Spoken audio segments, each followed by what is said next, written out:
Title: The Cost of Time, Punctuality, and Performance in Operations Management. Hi there, Professor. I'm Andrew Tiller. Today I'll be talking about the cost of time, why being on time really matters in operations, using one core idea, one real professional story, and one practical plan we could actually use in our whole classroom. This is the agenda.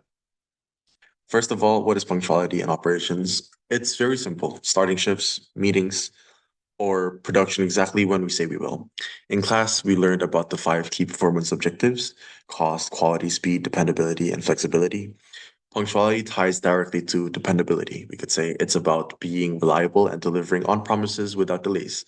This builds up trust for the consumers, keeps processes flowing, and gives a competitive edge um, for us. Without it, operations suffer from unpredictability and lost efficiency.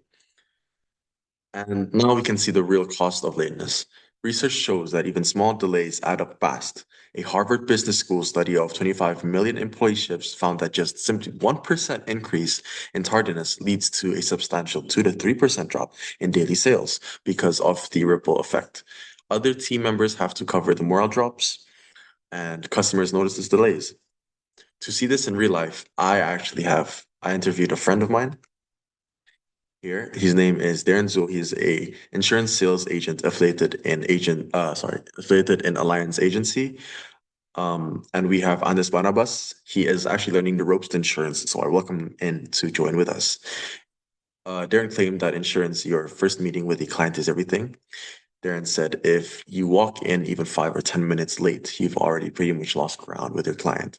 People are trusting you without your family's People are trusting you with your family's financial future, with their health. So if you can't show up on time, like there's this natural instinct for them to think that whether or not they can trust you at all. There was a pretty funny story that he shared, a story where he was unfortunately caught up in traffic, which made him exactly 12 minutes late. He apologized, but the client stayed polite. Yet he could tell that the client was distant with him. Um, at the end, uh, at the end of the whole meeting, Darren lost that sale and the commission that went with it, which was very unfortunate for him, of course. He shares again that his team actually currently tracks two numbers: how appointments start, um, how appointments start on time, and the close rate from the first meetings. When everyone's punctual, the close rate jumps, is what he concluded. And now Darren blocks a 20-minute buffer before every client visit. This is actually a simple fix, but it creates huge differences.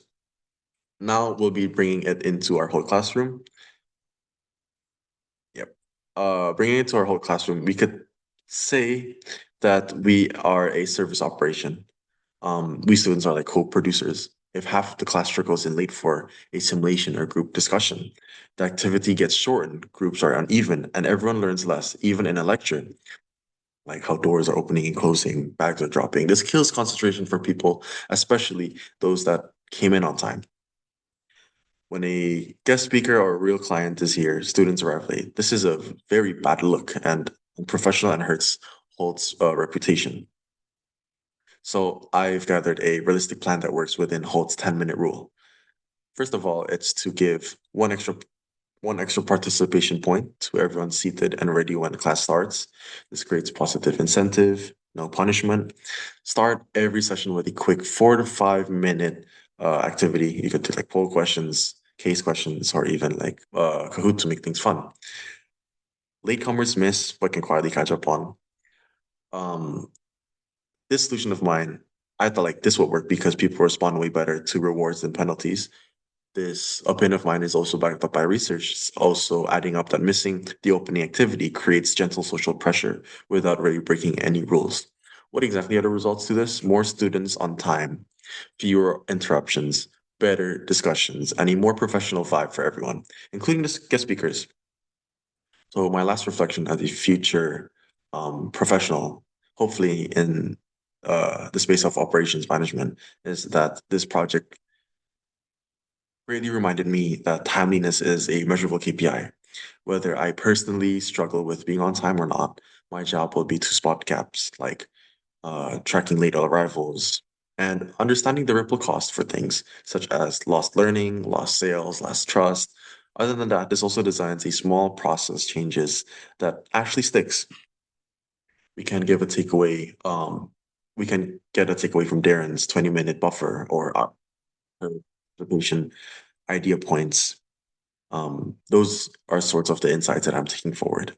Operations, in my eyes, isn't just about machines or inventory. It's also about people and the systems we build to help them show up ready.